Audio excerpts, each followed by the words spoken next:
Alors, quand et comment utiliser l'outil que j'ai pu vous remettre soit lors d'une réunion, soit dans le cadre du programme d'accompagnement, apprendre à décrypter vos émotions, qui est celui-ci. Je vous dis tout.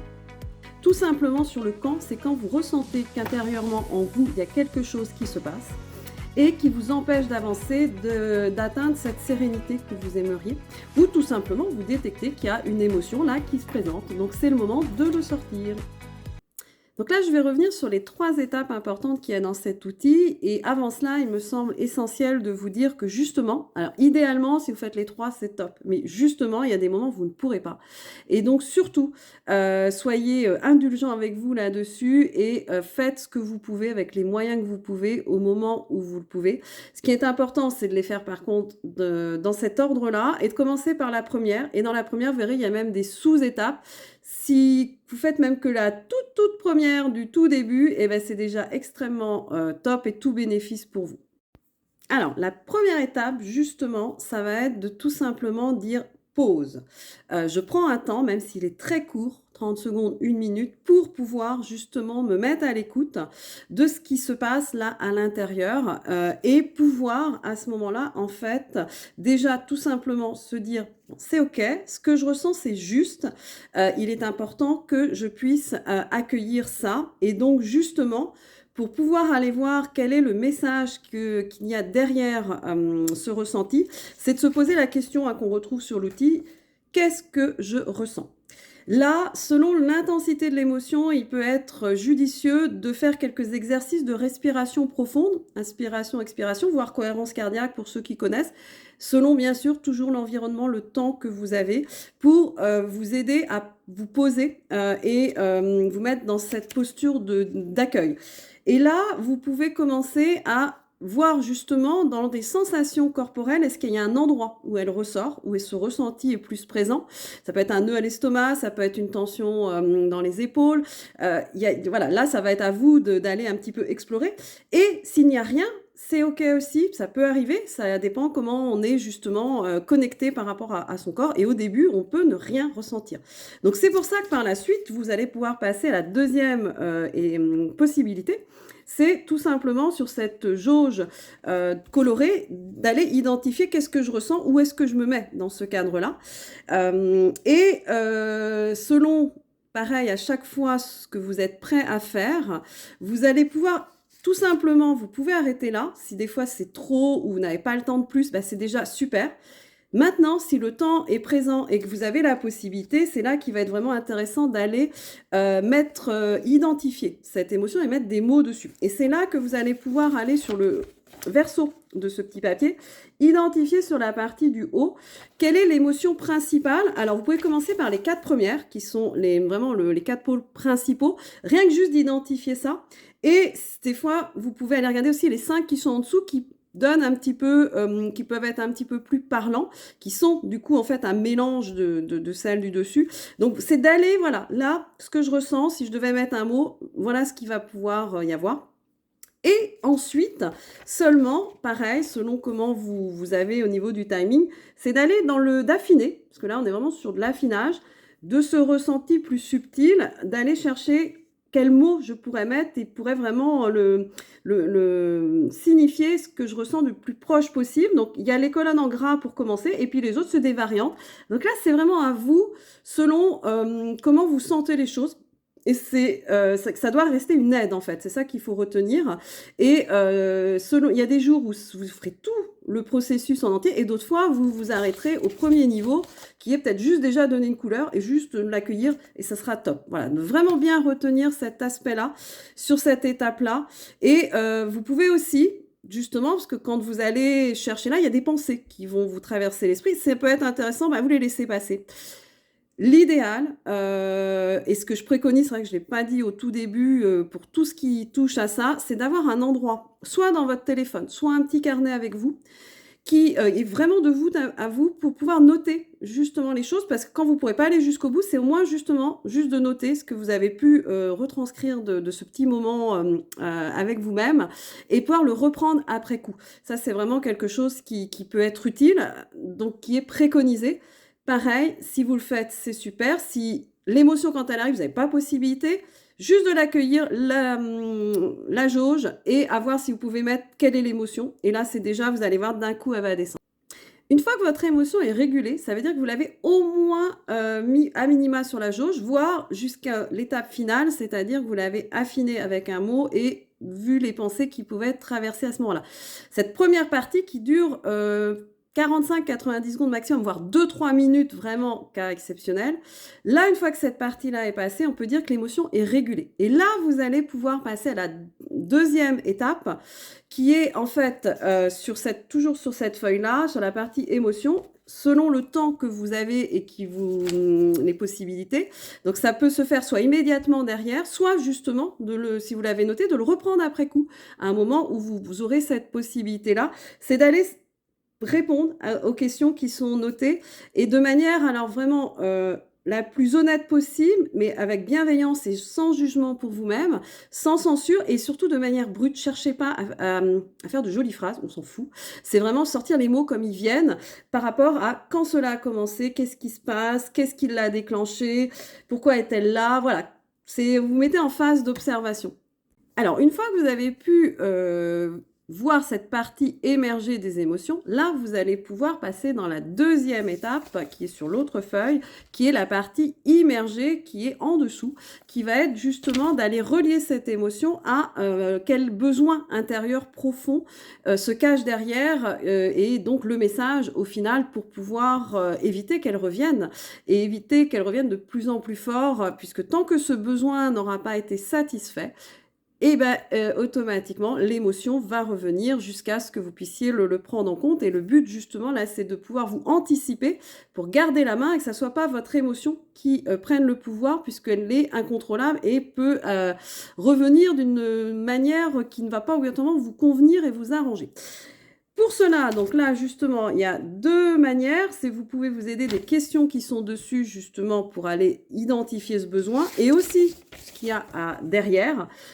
Déjà, dans un premier temps, vous pouvez commencer par juste identifier le besoin principal dans les 5 qui existent et après d'aller préciser justement avec la liste qui est dessous. Là, ça va être vraiment à chacun de voir selon ce qui va lui parler sur le moment. Il n'y a pas de bonne ou de mauvaise chose de faire. C'est déjà d'aller, voilà, j'ai ressenti ça et donc j'ai besoin de ça.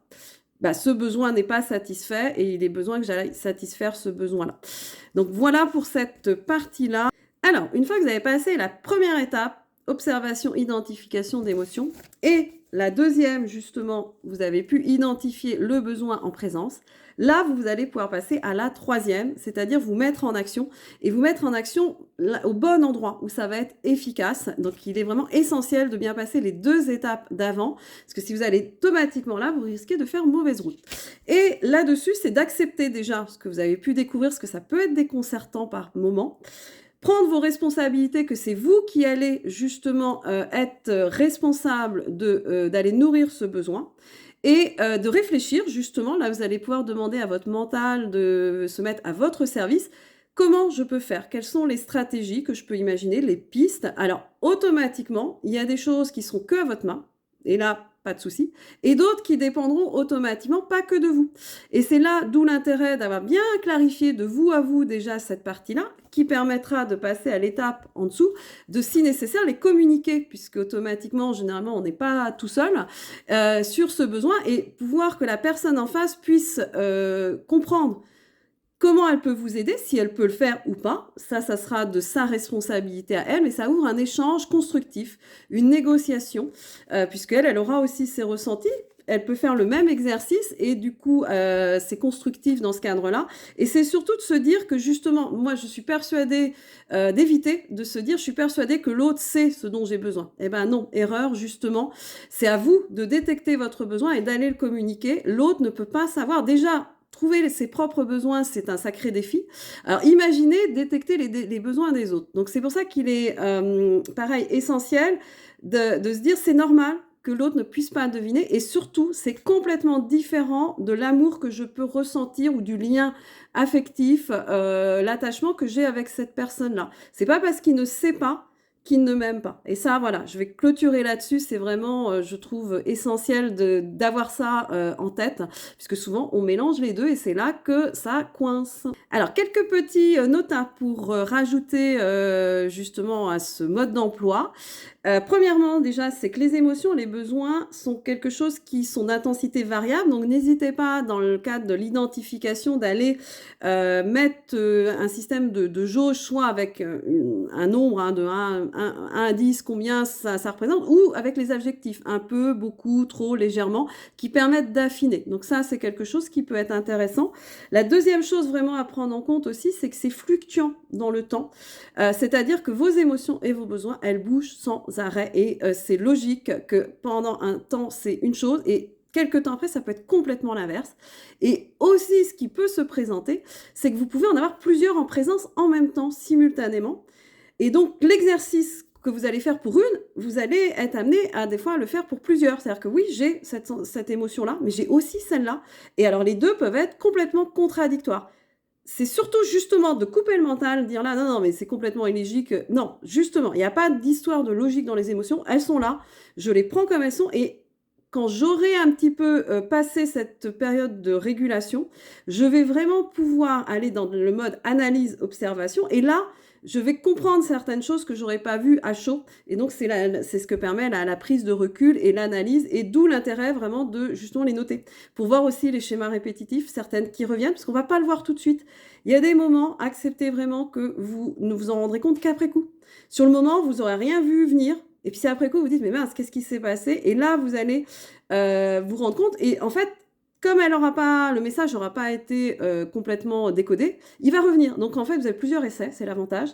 Et tout ce que vous ferez sera toujours bénéfice, même si c'est minime. Et rien que le fait de prendre conscience et se dire, bah, j'ai cet outil sous la main, je vais essayer de l'utiliser, bah, c'est déjà un premier pas en soi. Un autre complément que je veux rajouter à ce mode d'emploi, c'est qu'il y a une autre manière aussi, un autre moment où vous pouvez l'utiliser, c'est tout simplement quand vous avez une interrogation, un dilemme, qui vous tourne dans la tête, là, et que vous n'arrivez pas à avancer, donc n'avez pas...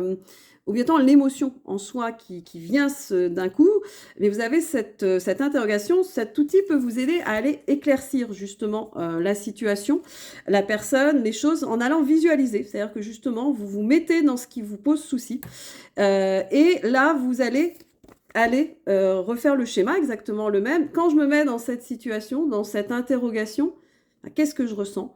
Et vous allez prendre le temps, parce que là, ça sera un moment choisi, vous allez aller discuter avec votre émotion, voir ce qu'elle a à vous dire, quel est le besoin, quelles sont les actions, et automatiquement, à la sortie de ce processus, vous y verrez beaucoup plus clair et vous allez pouvoir avancer, faire un premier pas et ainsi de suite. Donc, ne pas hésiter à vraiment l'utiliser aussi dans ce cadre-là. Ce qui me semble important aussi à vous dire, c'est que cet outil, bien entendu, dans un premier temps, vous allez surtout l'utiliser pour des émotions désagréables, déplaisantes, et c'est logique puisque c'est celles qui sont les plus perturbantes.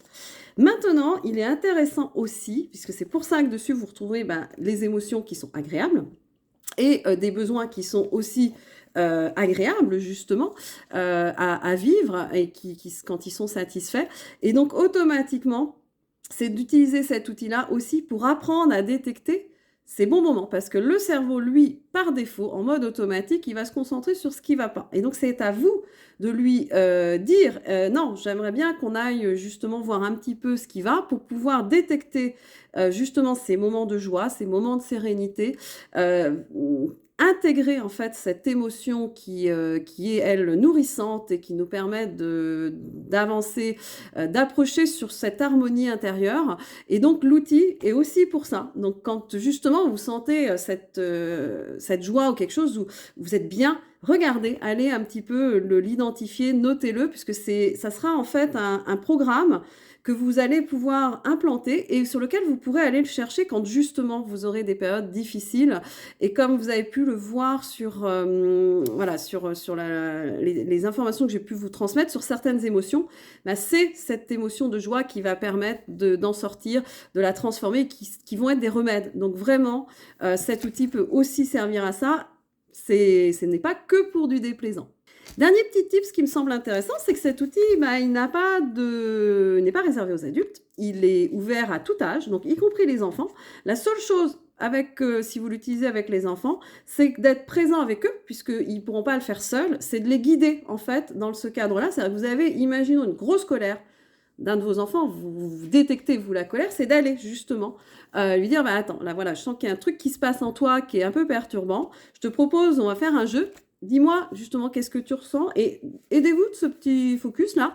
Restez sur des émotions vraiment très simples et votre rôle sera justement de les guider sur qu'est-ce que tu ressens là. T'es triste, t'es en colère, t'as peur. Voilà, d'ouvrir en fait l'échange. Votre rôle sera de les guider. Et après, niveau des besoins, de faire rester sur des choses plus simples et adaptées à ce que eux ils vivent en fait et leurs besoins d'enfants qui sont différents bien sûr des besoins d'adultes. Voilà, donc ça me semblait important aussi. Donc c'est quelque chose qui est utile pour tout le monde. Donc au plaisir de pouvoir avoir vos retours sur l'usage de cet outil.